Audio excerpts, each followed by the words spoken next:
રાજકોટ જિલ્લાના ધોરાજી પંથકમાં અનેક ચેકડેમો બિસ્માર હાલતમાં પડેલા છે. બિસ્માર હાલતમાં પડેલા ચેકડેમો તાત્કાલિક ધોરણે રિપેરિંગ કરવામાં આવે તેવી ખેડૂતોની માંગ ઉઠી છે.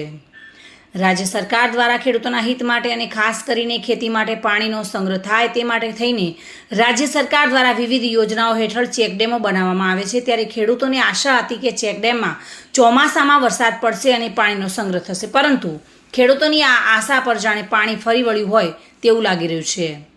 ધોરાજી આસપાસના વિસ્તારના ચેકડેમોની કે જ્યાં ચેકડેમની સ્થિતિ એટલી હદ સુધી બિસ્માર છે કે એક વરસાદ આવશે તો જ ચેકડેમ તૂટી જશે.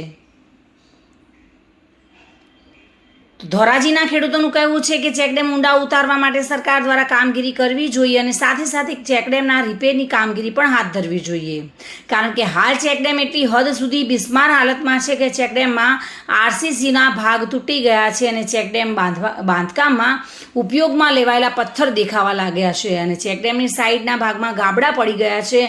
આમ જો વરસાદનું પાણી સંગ્રહ થાય એવી સ્થિતિ નથી અને વરસાદનું પાણી વહી જાય એવી સ્થિતિમાં છે. ચેકડેમ તાત્કાલિક ધોરણે રિપેર કરી દેવા જોઈએ તેવી ખેડૂતોની માંગ ઉઠી છે. મારું નામ જયેશભાઈ લાખાણી. ધોરાજી પંથકની અંદર, ધોરાજી પ્રોપરની અંદર ચેકડેમ સરકારે બનાવેલા હતા. આજે આખરનો દિવસ છે, ચોમાસું આવવાની 15 જૂને ચોમાસું બેસી જાય પણ ચેકડેમ રિપેર નથી થયા. કારણ કે ચેકડેમ રિપેર નથી થયા એટલે અમારું ચેકડેમ જર્જરિત હાલતમાં છે. પાણી સંગ્રહ થઈ શકે એમ નથી. ખેડૂતને નુકસાની થાય, કારણ કે ચોમાસું પાણી રોકાય તો જ ખેડૂતને પાણીના તર ઊંડા આવે અને ખેતીને પાકમાં ફાયદો થાય.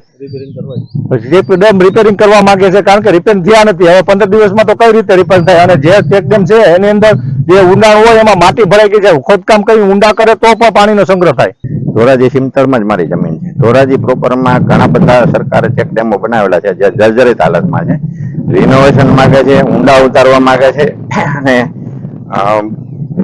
પાણીનો સંગ્રહ ન થઈ શકે એવી સ્થિતિમાં હોવાથી સરકાર આ બાબતે કઈ ઘટતું કરે એવી મારી નમ્ર અપીલ છે. કરવું જ પડે એમ છે. વરસાદ થશે એટલે બધું જ પાણી દરિયામાં વયું જાય. આ પાણીનો સંગ્રહ થઈ શકે એવી સ્થિતિ હાલ નથી. એટલે આ બાબતે સરકાર કંઈક કરે એવી મારી નમ્ર અરજ છે. ધોરાજીથી વિમલ સોંદરવા સાથે bureau report, today Gujarati news.